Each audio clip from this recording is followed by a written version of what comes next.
Enough to knock me out, but I'm still holding the throne. You'll never know till it's over. So hello everybody, Harvey Talks Prison here. I'm back out in the garage.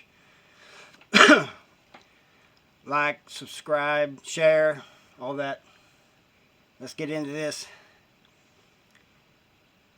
I want to talk about, in case you do go to prison, you know, what happens, what type of person you're going to be when you go to prison. Because you can say anything out here. You can say, well, nobody's going to do this to me, nobody's going to do that to me. And I remember this story. This guy came in prison, and he said, nobody's going to do anything to me that I don't want, you know. He's saying this, we was in Farmington, and you could go into other people's cell and visit, have up to 5 people. And so these guys, and I knew some of them, they grabbed him, threw him down, and depanced him. And just said, look, this could happen. And he gets up and runs out, and he's mad, and he comes back. He says, well, it could happen, but I don't want to. Well, nobody wants it to. So, it's hot out here. What type of person are you going to be when you go to prison? You can say all you want that I ain't going to do this, I ain't going to do that, you know. And it's all not about the sex, you know. Some people just want to get money out of people. And if you let one person do it, all the wolves will come in and do it. You know, you'll be a victim. One way or another, you'll be a victim. When I went to prison, I think I've said this several times, I was scared. But I was more scared of the alternative. You know what I mean? So, no, I fought. I didn't want to fight, but I fought. And they see you're going to put up a fight, they pretty much leave you alone. You know, sometimes if you're not at that camp very long, you go to another camp, you may have to do it again. Or if somebody from another camp that's been down a long time comes in, then they think they might want to try you, you know, intimidate you. That's what it's all about.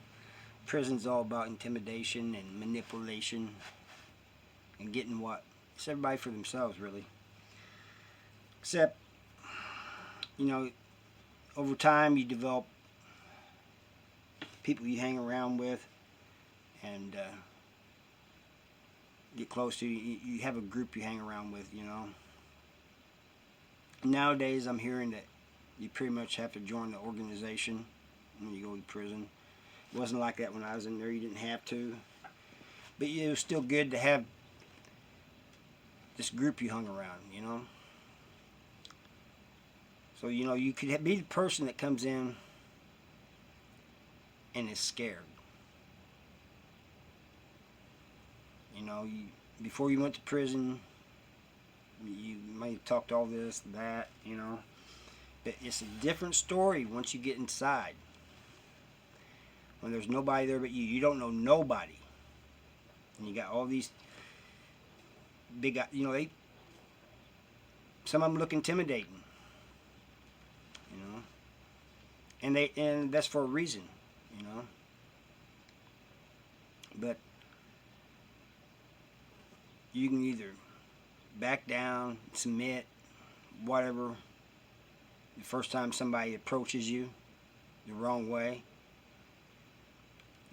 which a lot of people do, and a lot of times it's white people. I'm just being honest here. And even more so, a lot of times it's people that weren't raised in rough neighborhoods, or they weren't farm boys. You know, farm boys, they're used to, they're ready to fight, you know. But a lot of times it's these people that lives in, suburbs and places like that. Nice neighborhoods.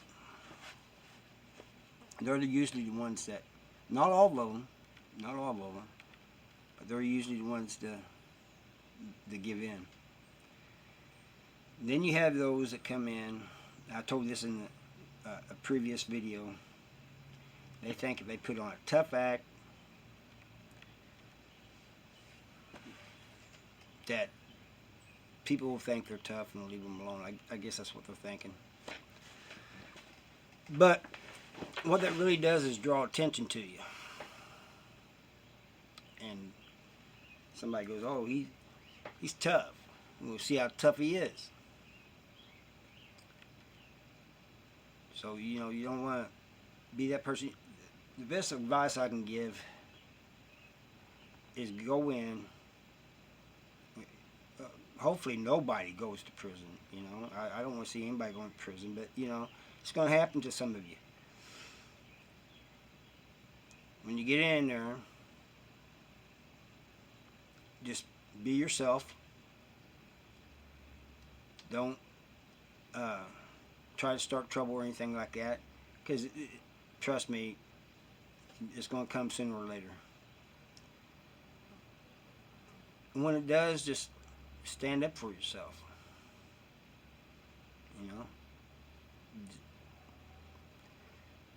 Don't give in to that. Don't give in to paying for protection. Don't give in to any of it. No matter how scared you are, no matter how you think they're going to do this, no matter what they say to you, because sometimes, a lot of times, it's just talk. A lot of times, people in prison, they only understand the language of violence. They don't want to hear this talking. I'm not into that. No, they don't understand that. But what they do understand and respect is somebody standing up for themselves. And if you do that, everybody's going to see it. In a day, it's going to be all over the yard. The whole prison's going to know. That includes staff, everybody. Rumors fly, information flies in prison because it's a contained area. And you'll hear people be saying, hey man, you hear about what happened to so-and-so? And it doesn't matter how you stand up for yourself, you can, just as long as you stand up for yourself. I ain't going to advocate making a peace, although it might be a good idea, especially if you got a life sentence. But I ain't going to advocate that. That's kind of going against the grain of what I'm trying to get out there. But sometimes that's necessary. It really is. Just use whatever you can, to defend yourself,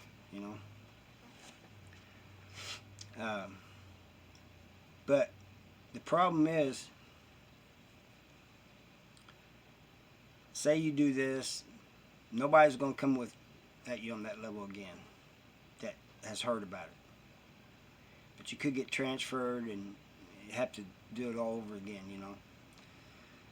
Or, and it happens to everybody, doesn't matter how much you stay out of trouble, somebody's going to sooner or later get in an argument with you. Even after you've done, they know you'll stand up for yourself. It happens to everybody in prison. People who've been there a long time, they get into it with each other.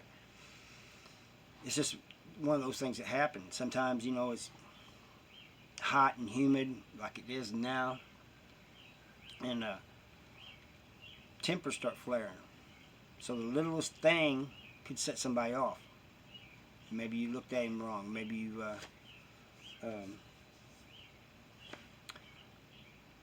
you know, he just woke up on the wrong side of the bed, you know. Just came out in an angry mood. But always stand up for yourself. And one more advice I should give, and I've said this before too, you don't get involved in gambling, don't get in, you know, anything that's going to put you in debt. Because trust me, you'll go in debt. You start getting from the store man, you're going to go into debt. It's in this like cycle. Because you get something from him, you got to pay him back double. That means less for you, which means you'll go back to the store man and get more, and it just keeps building up. And people want paid in prison, and for a number of reasons. One thing, they want their money. They just want their money. And number two is, if you don't pay them, they think you're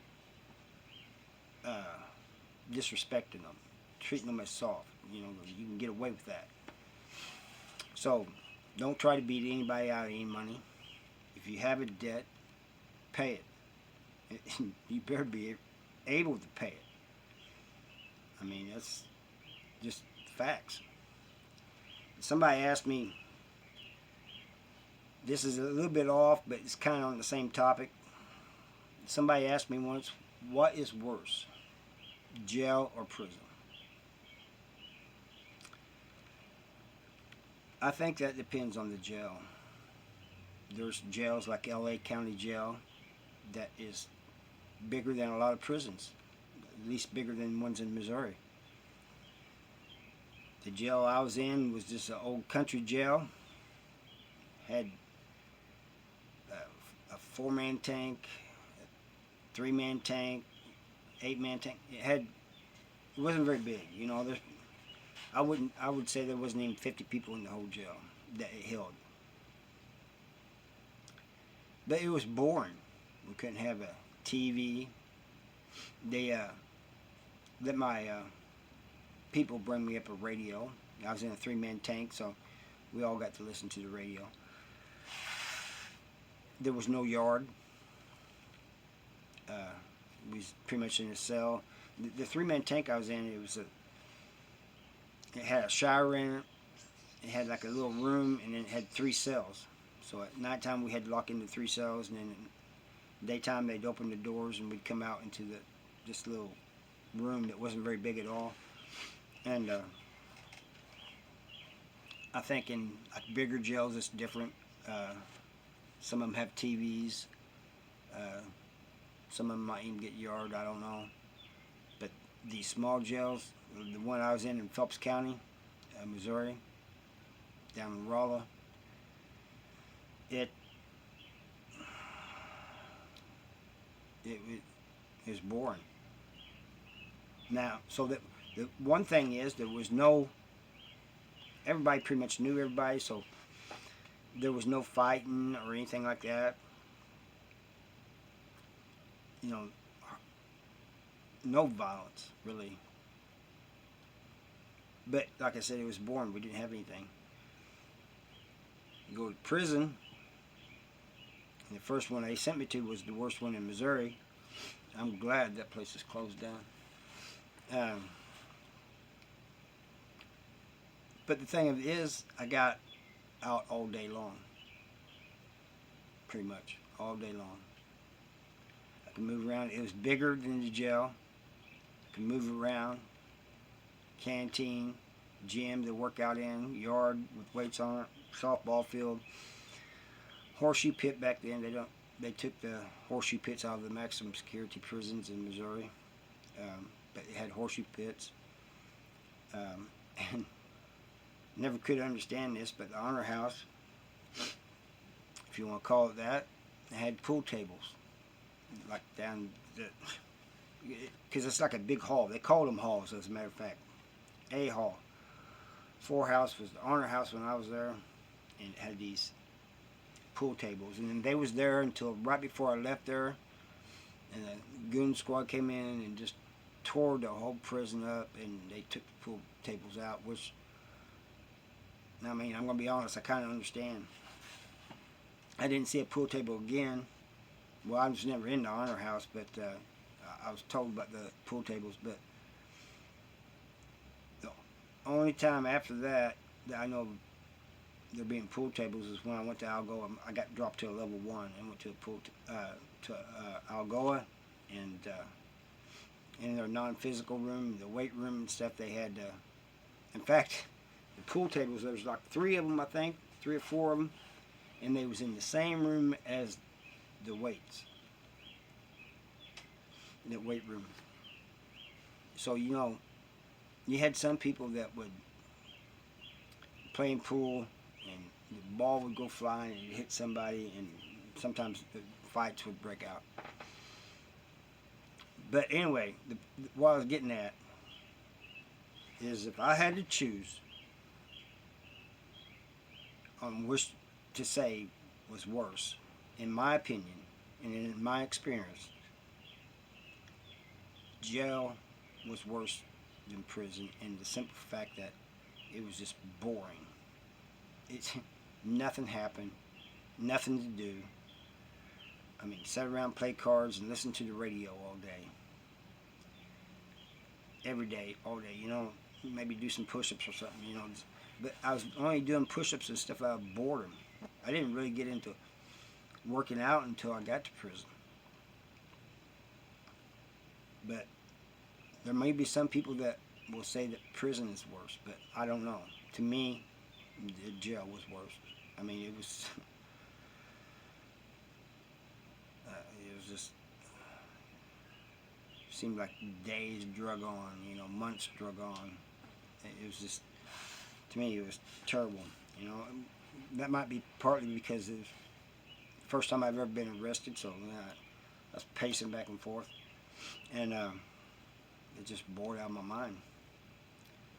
But you people going to prison, or may go to prison, I hope to God you don't, but if you do, I'm just trying to give you a little heads up and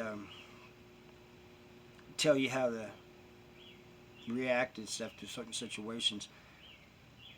Now, I'm speaking about Missouri. I don't know how it is in other states. I heard that, places like Florida, Alabama, stuff's pretty rough. So you might be having to stand up for yourself a lot. I don't know. I can only speak on Missouri and Missouri Department of Corrections and how it's ran. And I was only in 2 lower level prisons. That was Algoa and Farmington right before I left, because right before I left, the first time I went to Farmington, it was level 4, and by the time I went there towards the end of my bid, it was a level 1 or 2 or something like that. 1 and 2. I was level 1, so it had to be level 1. But those are the only 2 I experienced, and there's not a lot of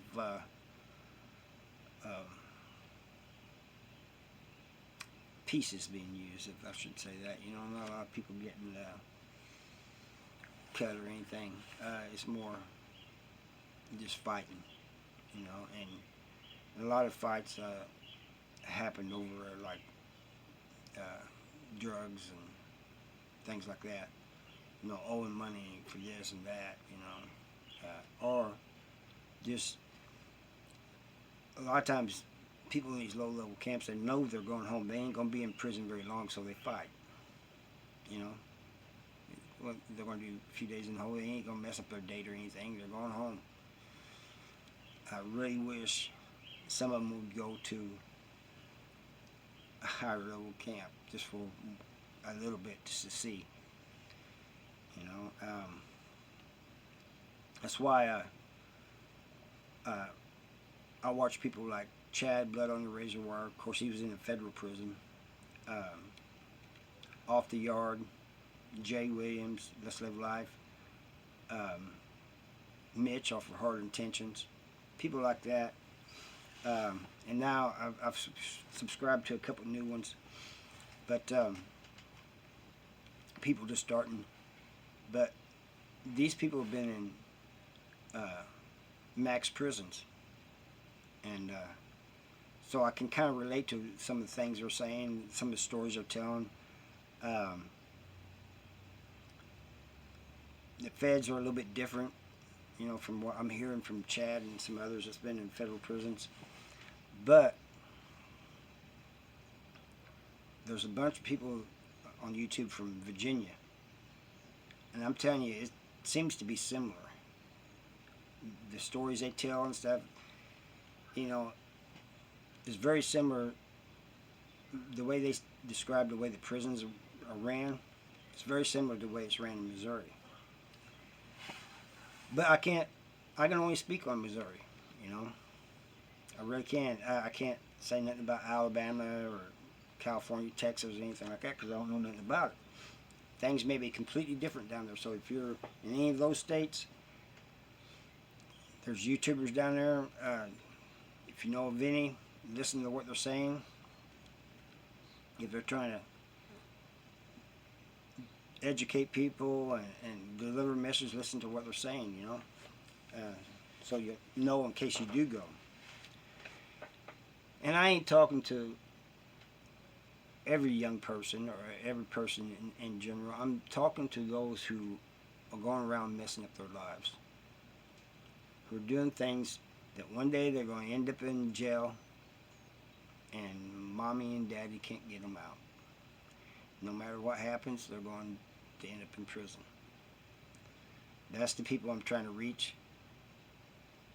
I'm just trying to give you a heads up. That's why I did that video a few days ago about the different types of people coming to prison. And I think it's called The New Guy in the Prison Housing Unit. So you guys, trying to tell you guys the type of people you're going to meet. And this video is kind of the same way. Except I'm wanting to know what type of person do you think you're going to be if you end up in prison. You need to think about these things. I thank you for watching, and I'll see you next time. Bye.